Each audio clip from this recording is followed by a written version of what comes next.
Hi எல்லாருக்கும் வணக்கம், welcome back to my channel. இன்றைக்கி இந்த வீடியோவில் வந்துட்டு இந்த சோப்புக்கான மேக்கிங் தான் பார்க்க போகிறோம்.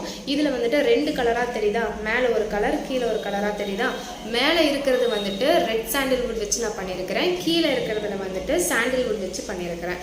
ஸோ இந்த சோப் வந்துட்டு எப்படி ரெடி பண்ணுறது அப்படின்னு தான் இன்றைக்கி நம்ம பார்க்க போகிறோம். வீடியோக்குள்ளே போகிறதுக்கு முன்னாடி நான் போடுற வீடியோஸ்லாம் உங்களுக்கு பிடிச்சிருந்துச்சுன்னா, யூஸ்ஃபுல்லாக இருந்துச்சுன்னா மறக்காமல் சேனலை சப்ஸ்கிரைப் பண்ணிக்கோங்க. அண்ட் கூடவே இருக்க பெல் ஐக்கானையும் டேப் பண்ணிக்கோங்க. நம்ம சேனல்லேருந்து ஏதாவது நீங்கள் ஒரு கற்றுக்குறீங்க, உங்களுக்கு ஏதாவது ஒரு பெனிஃபிட், ஏதாவது ஒரு யூஸ் ஆகுது, யூஸ்ஃபுல்லாக இருக்குது அப்படின்னு ஃபீல் பண்ணிங்கன்னா சப்ஸ்கிரைப் பண்ணிவிட்டு நம்ம போடுற வீடியோஸ் வந்துட்டு லைக் பண்ணிக்கோங்க. அண்ட் அவ்வளோதான், வாங்க வீடியோக்குள்ளே போகலாம். இந்த சோப் வந்துட்டு எப்படி பண்ணுறதுன்னு பார்க்கலாம். கோல்ட் ப்ரெஸ்ஸஸ் சோப் பொறுத்த வரைக்கும் சேஃப்டின்றது ரொம்பவே முக்கியமாக நமக்கு இருக்கணும். ஸோ ஃபஸ்ட் வந்துட்டு க்ளவுஸ் போட்டுக்கோங்க, மாஸ்க் இருந்தால் மாஸ்க்கும் வியர் பண்ணிக்கோங்க. ஏன்னா லைவ் வந்துட்டு நம்ம ஹேண்டில் பண்ணும்போது ரொம்பவே ஹார்ம்ஃபுல். ஸோ அதுக்காக கொஞ்சம் நம்ம சேஃபாக இருந்துக்கணும். ஃபர்ஸ்ட் வந்துட்டு காஸ்டிக் சோடாவை மெஷர் பண்ணிக்கலாம். இன்றைக்கி நான் வந்துட்டு 57 கிராம் 57 கிராம்ஸ்க்கு வந்துட்டு காஸ்டிக் சோடா எடுத்திருக்கேன்.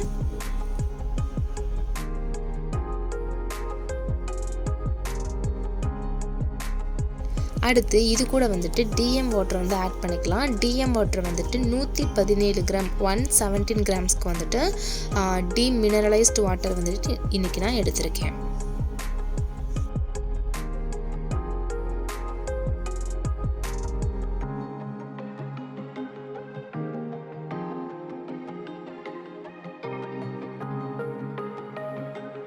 சோப் மேக்கிங்காக இருக்கட்டும், மற்ற ப்ராடக்ட்ஸ் மேக் பண்ணுறதா இருந்தாலும் மெஷர்மெண்ட் அப்படிங்கிறது ரொம்பவே முக்கியம். மெஷர்மெண்ட் கரெக்டாக இருந்தால் தான் அவுட்புட் வந்துட்டு கரெக்டாக வரும். முடிஞ்ச அளவுக்கு கரெக்டாக பண்ணுங்கள். அப்படி இல்லைன்னா இந்த ஒரு 0.5 கிராம்ஸ் 1 கிராமில் வந்துட்டு எக்ஸஸாக போச்சுன்னா ஒன்றும் பிரச்சனை இல்லை.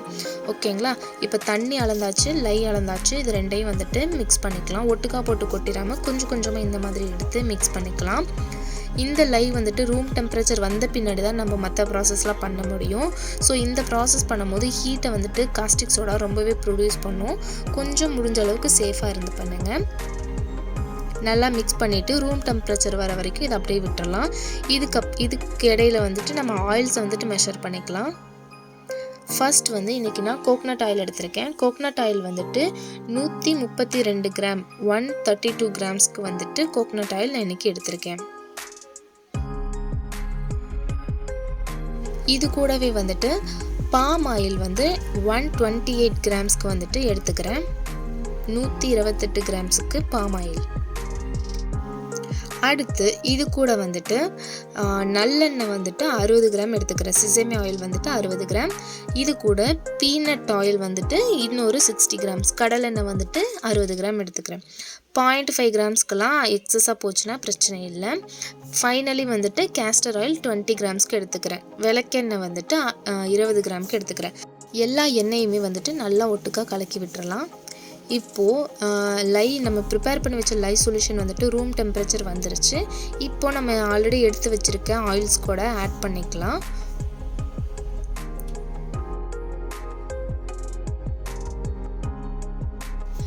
ஆயிலில் வந்துட்டு லை ஆட் பண்ணியாச்சு. கொஞ்சம் கையிலே வந்துட்டு இந்த மாதிரி கலக்கி விட்டுருங்க. கையில் கலக்கலாம், அப்படி இல்லைன்னா பிளெண்டர் கூட போட்டு பண்ணலாம்.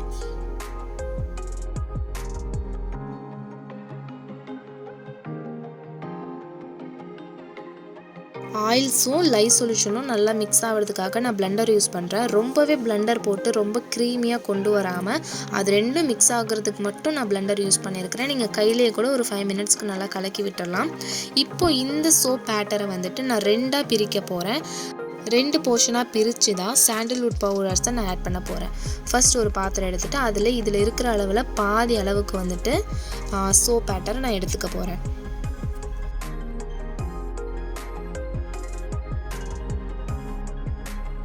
இப்போது எடுத்து வச்சுருக்கேன் இந்த பேட்டரில் வந்துட்டு ஃபர்ஸ்ட் நான் சாண்டில்வுட் பவுடர் ஆட் பண்ணுறேன். கூடவே வந்துட்டு டைட்டானியம் டீஆக்சைடு வந்துட்டு ஆட் பண்ணுறேன். நம்ம SPF யூஸ் பண்ணுவோம்ல சன் ப்ரொடெக்ஷனுக்கு, ஸோ அந்த பவுடரையும் வந்துட்டு நான் இதில் ஒரு 1/2 ஸ்பூனுக்கு வந்துட்டு ஆட் பண்ணிட்டேன். பவுடர் வந்துட்டு அங்கங்கே கட்டி கட்டியாக நிற்கிது. ஸோ இதை நல்லா கலக்கி விடுறதுக்காக நான் பிளெண்டர் யூஸ் பண்ணுறேன். லைட்டாக பிளெண்ட் பண்ணால் போதும். ரொம்ப வந்துட்டு க்ரீமியாக கொண்டு வராமல் நமக்கு மோல்டில் ஊற்றுற அளவுக்கு இருந்தால் போதும். இது கூட வந்துட்டு நான் சாண்டல்வுட் எசென்ஷியல் ஆயில்ஸ் வந்துட்டு ஆட் பண்ணிக்கிறேன். இது வந்து ஒரு 5 to 10 ட்ராப்ஸ் வரைக்கும் நான் ஆட் பண்ணிக்கிறேன். ஆட் பண்ணிவிட்டு நல்லா மிக்ஸ் பண்ணிவிட்டு நம்ம மோல்டில் போர் பண்ணிடலாம். மோல்டை வந்துட்டு கொஞ்சம் சாப்படி வச்சு நான் இன்றைக்கி இந்த கீழே இருக்கிற போர்ஷன் வந்துட்டு ஆட் பண்ணுறேன்.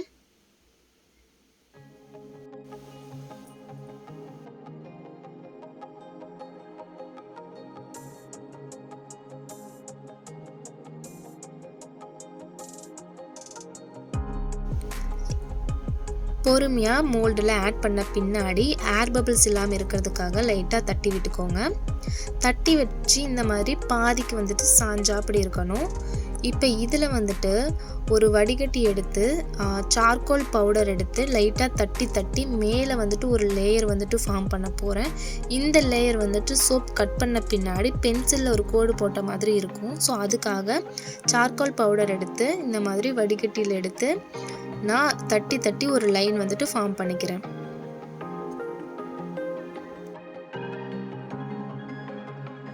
இந்த சார்கோல் பவுடர் நிறையா போடாமல் கொஞ்சமாக எடுத்து போடுங்க.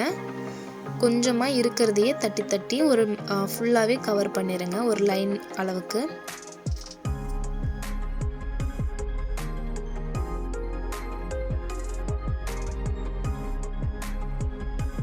சார்கோல் பவுடர் ஆட் பண்ண பின்னாடி திரும்பவும் மோல்டை வந்துட்டு இதே மாதிரி சாஞ்சா அப்படி வச்சுக்கோங்க. மீதி இருக்கிற சோப் பேட்டரில் ரெட் சாண்டல்வுட் பவுடர் வந்துட்டு நான் ஆட் பண்ணிக்கிறேன்.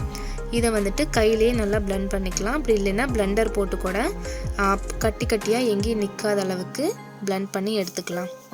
சோப் பேட்டரில் வந்துட்டு பவுடர் நல்லா மிக்ஸ் ஆகிக்கிற மாதிரி பிளெண்ட் பண்ணி எடுத்துக்கலாம்.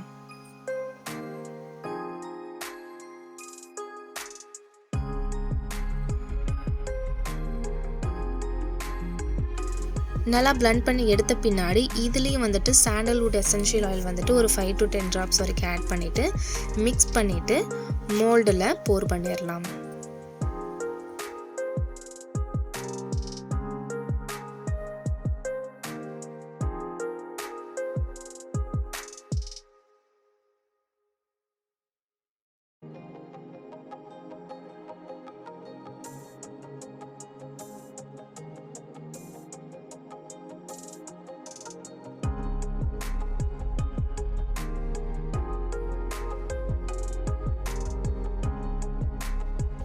மோல்டை வந்துட்டு சாஞ்சா அப்படியே வச்சு போர் பண்ண பின்னாடி நேராக எடுத்து வச்சுக்கலாம். அண்ட் இந்த 2 சாண்டல்வுட்ஸுக்கு என்ன பெனிஃபிட் இருக்குன்னு பார்த்தீங்கன்னா ஃபேஸை வந்துட்டு நேச்சுரலாகவே லைட்டன் பண்ணி கொடுக்கும். டேன்ஸ்லாம் வந்துட்டு நல்லாவே ரிமூவ் பண்ணும். ஃபேஸ் வந்துட்டு அதிகமாக சன்னால் டேன் ஆகிருக்குது அப்படின்னா இந்த சோப் யூஸ் பண்ணும்போது சன் டேன்ஸ் எல்லாமே நல்லாவே ரிமூவ் ஆகும். அண்ட் ஃபேஸில் இருக்க பிக்மெண்டேஷனையும் வந்துட்டு குறைச்சி காம்ப்ளெக்ஷனை வந்துட்டு இம்ப்ரூவ் பண்ணி கொடுக்கும். அண்ட் பொதுவாகவே சாண்டல்வுட்ஸ் யூஸ் பண்ணிட்டு வரும்போது என்ன ஆகும்னா ஃபேஸ் ரொம்ப சாஃப்டாக க்ளோயிங்காக வந்துட்டு நமக்கு கிடைக்கும். ஆக்னேஸ் இருந்துச்சுனாலும் அதையும் வந்துட்டு கண்ட்ரோல் பண்ணி ஆக்னே ஃப்ரீ ஸ்கின்னாக நமக்கு கொடுக்கும். ஸோ இந்த மாதிரி சாண்டல்வுட் சோப் யூஸ் பண்ணும் போது வந்துட்டு நமக்கு நிறைய பெனிஃபிட்ஸ் கிடைக்கும். அண்ட் ஃபைனலி ஆட் பண்ண பின்னாடி இந்த மாதிரி எதாவது மேலே வந்துட்டு ஒரு டிசைன் பண்ணிடுங்க. நமக்கு சோப்பில் பிடிச்ச ஒரு வேலையை வந்துட்டு இதுதான். ஒரு 2 நாள் நல்லா காய விட்டு எடுத்தீங்க அப்படின்னா சோப் வந்துட்டு நல்லா ட்ரை ஆயிரும். இப்போ இதை வந்துட்டு கட் பண்ணிக்கலாம். கட் பண்ண பின்னாடி ஒரு 30 டேஸ்க்கு வந்துட்டு க்யூரிங்கில் வச்சுட்டு அதுக்கப்புறமா நம்ம யூஸ் பண்ணிக்கலாம். நான் என்ன பண்ணிட்டேன்னா எனக்கு மோல்டு தேவைப்படுதுன்னு சொல்லிட்டு ஒரே நாளில் வந்துட்டு நான் அன்மோல்ட் பண்ணிட்டேன். அதனால அடியில் வந்துட்டு கொஞ்சம் சோப் செட் ஆகாமல் இருந்துச்சு. நீங்கள் அப்படி பண்ணாதீங்க. ஒரு 2 நாள் இல்லைன்னா 3 நாள் கழித்து கூட சோப்பை வந்துட்டு அன்மோல்ட் பண்ணுங்கள். கட் பண்ண பின்னாடி பாருங்கள், அந்த நம்ம போட்ட அந்த நடுவில் இருக்க சார்கோல் லைன் வந்துட்டு அழகாக கோடு வந்திருக்குது. இதெல்லாம் நான் பவுடர் அதிகமாக போட்டனால இப்படி பின்னாடி வந்துட்டு சார்கோல் பவுடர் வந்துட்டு அதிகமாக தெரியுது. ஸோ நீங்கள் கம்மியாக போட்டு பண்ணுங்கள். அவ்வளோதான். கட் பண்ணி முடிச்சுட்டு இதை ஒரு 30 டேஸ்க்கு வந்துட்டு க்யூரிங்கில் வச்சிடலாம். ஒரு நாளில் நான் அன்மோல்ட் பண்ணாலுமே சோப்போட டெக்ஸ்சர் வந்துட்டு நல்லா தான் இருந்துச்சு. ஸோ நீங்களும் இதே மாதிரி ட்ரை பண்ணி பாருங்கள். ட்ரை பண்ணிவிட்டு எப்படி இருந்துச்சு கீழே இருக்க கமெண்ட் பாக்ஸில் என் கூட ஷேர் பண்ணிக்கோங்க. அண்ட் இந்த வீடியோ பிடிச்சிருந்துச்சுன்னா மறக்காமல் லைக் பண்ணுங்கள், ஷேர் பண்ணுங்கள், சப்ஸ்கிரைப் பண்ணுங்கள். தேங்க்ஸ் ஃபார் வாட்சிங்.